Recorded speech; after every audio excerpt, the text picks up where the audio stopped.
اخواتي الكريمه، السلام عليكم ورحمه الله وبركاته. بقى وسيبك من قصه لايك واشتراك وفعل زر الجرس، ان انا عارف انك بنخنق من الحته ديت، لكن انا استفزني بوست الواحد اهلاوي كاتبه عن ان لعيبه الاهلي كعبها على الزمالك، وان احنا داخلين الماتش باريحيه، وان كده كده احنا كسبانين. فانا عاوز اوجه رساله لعيبه نادي الزمالك قبل ما اكلمك في اخبار والكلام ده كله.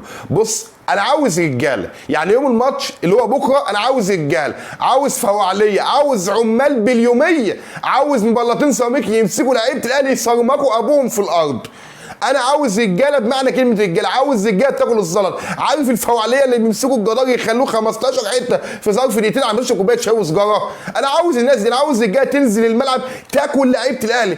انا عاوز احس ان انا القطب الثاني للكره المصريه، بل القطب الاول. انا راجل زملكاوي عاوز اكسب بكره عشان احس ان انا راجل ليا قيمه. انا النهارده جماهير الاهلي عامله لعيبه نادي الزمالك والنادي الزمالك بلا قيمه وبتعاملنا كاننا فرقه هفا. انا عاوز بكره انزل اكلهم. سيبك بقى من قصه دوري وقصه بطوله وقصه الكلام ده كله. مش هقول لك قصه انا بشجعه عشان يكسب، لا، انا عاوز اشجعه عشان بيكسب. انا عاوز اشجع نادي عشان بيكسب. انا عاوز انزل ادوس عليهم بكره. العب عشان الكيان، العب عشان الفريق اللي خيره عليك، العب عشان الفريق اللي بيديك فلوسك، العب وحارب على التيشيرت اللي انت المفروض تكون بتحبه اكتر من اي حد تاني.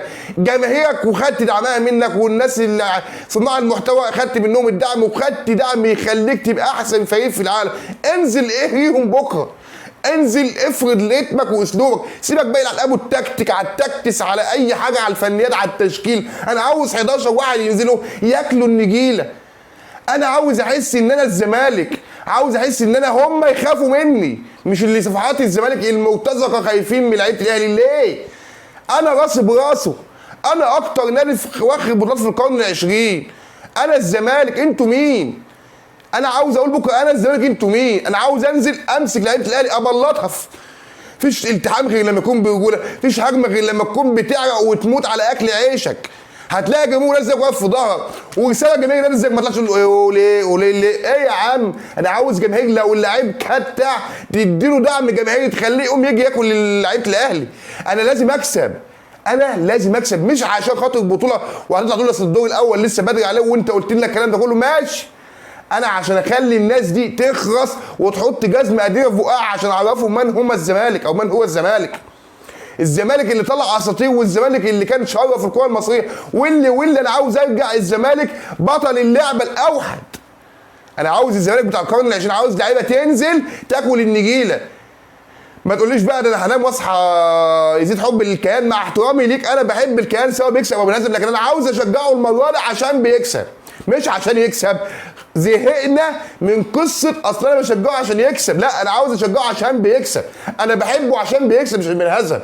انا عاوز اكسب سكور، مش هطمع بقى اقول لك 5 و6. انا عاوز يبقى في فرق 3 على الاقل، واكون انا مسيطر والجيم والاهلي مش موجود. واتكلمنا في الكلام واللي قلنا الازاي يعمل ايه، ولسه في حلقه ما قبل المباراه وهنتكلم في التشكيل ومش عايز يعني فرقه يهجص.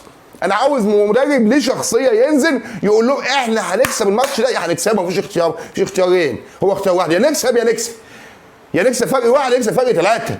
انا عاوز الزمالك اللي الناس كلها بتحبه وبتشجعه ينزل يفرم لعيبه الاهلي يطلع ولا كانه عمل حاجه، ولا كاننا كسبنا اصلا. ده المفروض ناس ومحاسب امام الراجل اللي في الجهاز يفهموا لعيبته. عبد الله السعيد ليه دور مهم جدا في الملعب وبره الملعب، وعارف ان انت مش مقصر بس دوس. انت عارف انت لو طلعت قلت ده مقصر وده مقصر وده مقصر، اقسم بالله جماهير الزمالك هتمسكه تهزقه وتقلهله. انا جماهير الاهلي تكتب علينا ان احنا فرقه تعبانه وان احنا فرقه في المتناول وي. انا عاوزك ترد عليهم بكره، عاوزك تمسكهم تخليهم مش قادرين يتكلموا. ده بقى رسالتي بكره. ولو حصل عكس كده والله لا تبقوا محتواي لمده طويله. مهما عملت لازم اكسب بكره، انا لازم اكسب بكره. في بعض الحاجات مقلقاني، ده طبيعي ودي حاجه عشان احنا الزمالك، لكن انا بقى هقولها لك قدام. فانا ده مضايقني ان احنا بندي اي حد الفرصه انه يفوق على حسابنا. انت فاهمني اكيد. يعني محمد شريف من ساعه ما مشي من الاهلي بقاله سنتين 2 الاهلي لن يستطيع الفوز على الزمالك، ما عرفش يكسبنا. بكره هتلاقي محمد شريف يجيب جولين 2 و3 وهاتريك. فلو حصل والله لا تبقوا محتوايه بكره تشوفوا.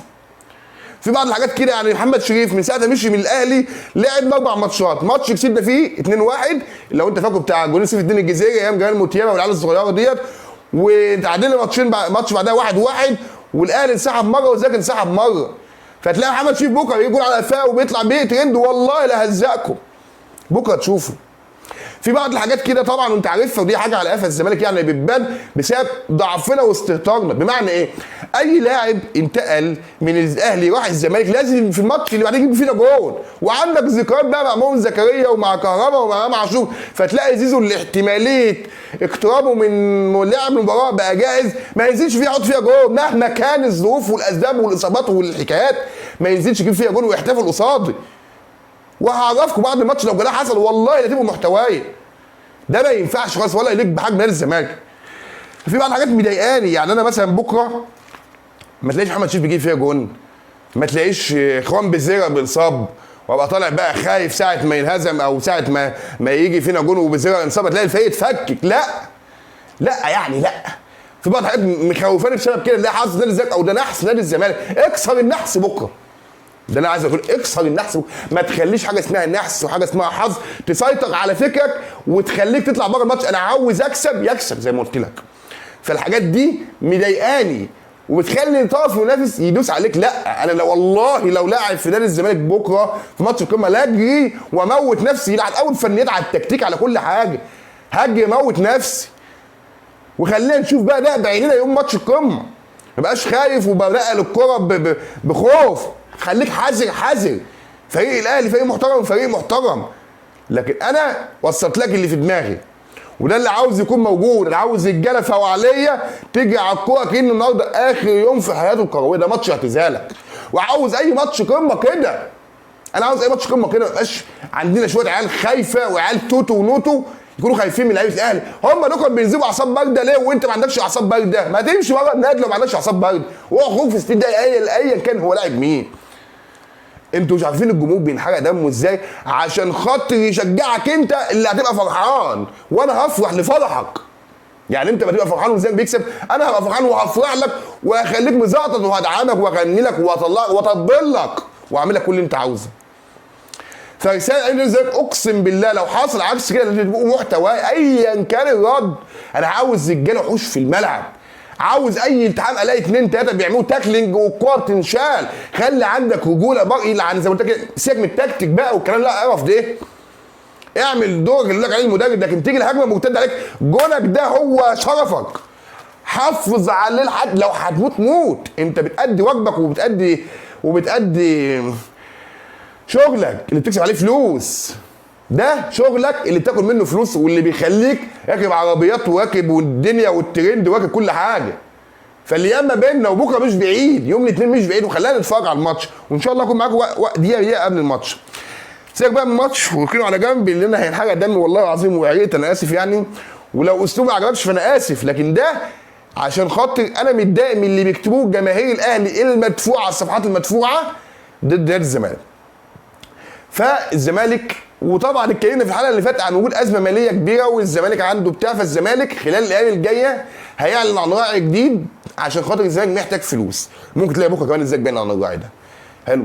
الزمالك على الناحيه الثانيه واتكلمت وقلت على مجلس الاداره، يعني طلعت قلت يا جماعه الناس تدفع من جيوبها، يعني الدنيا تمشي يجمعوا من بعض الدنيا يعني تمشي، لكن الزمالك طبعا مش هيعمل كده. الزمالك بيتجه للحل اللي يعتبر اسهل نسبيا وهو الحصول على قرض بقيمه 200 مليون جنيه لدفع مستحقات اللعيبه وراتب اللعيبه والجهاز الفني والعمال في النادي بسبب ازمه ارض الزمالك. وكلنا عارفين المشكله وقلنا مليون مره ان الارض بتقترب، لا ما بتقتربش، لا ده صفحه مش عارف المسطره قالت ده حسين نائب رئيس نادي الزمالك هشام نصر قال لك ده هترجع وطلع راجل كذب، انا ما قلتش كده، لكن في النهايه خلينا وراهم لحد اخر حاجه. حكم المباراه تم تعيين الحكم الاسباني بطاقم تحكيم اسباني، الاسباني جرادو، اعتقد اسمه جرادو باين، هو حكم المباراه القمه بين الاهلي والزمالك. دي كداها الصومالي هيواجه نادي الزمالك بعيدا بقى عن القمه والكلام ده، تعالى نتكلم في الكونفدراليه شويه. ودي كداها الصومالي هيقابل الزمالك في دور ال 32 من الكونفدراليه الافريقيه ان شاء الله الموسم الجديد. جاهزيه نبيل عماد دونجا خلاص اصبح جاهز بنسبه ان شاء الله كبيره ويعتبر الديفندر الاساسي. هرجع ازعل من يانيك فيريرا لو ملوش بديل. لو احمد ربيع مش جاهز، لو محمود جهاد، لا محمود جهاد صح، محمود جهاد لو مش جاهز هبقى متضايق قوي وهحملك الخساره لو خسرنا. ما انسى حكايه الخساره، عشان انا بقى الخساره مش عارف انا هطلع اقول لك ايه، خليها لوقتها حلو. فبقى انا عندي محمود جهاد، محمد شحات، واحمد ربيع، ودونجا يعتبروا ديفندرات حلو في نص الملعب، ما بستغلش حد فيهم. من اللي بس شحات انصاب، دونجا انصاب، عندي اثنين بدلاء احمد ربيع ومحمود جهاد مش موجودين. دي مشكلتك انت، ما تحطيش سيف جعفر في قلب التشكيل خالص ولا في قلب القايمه.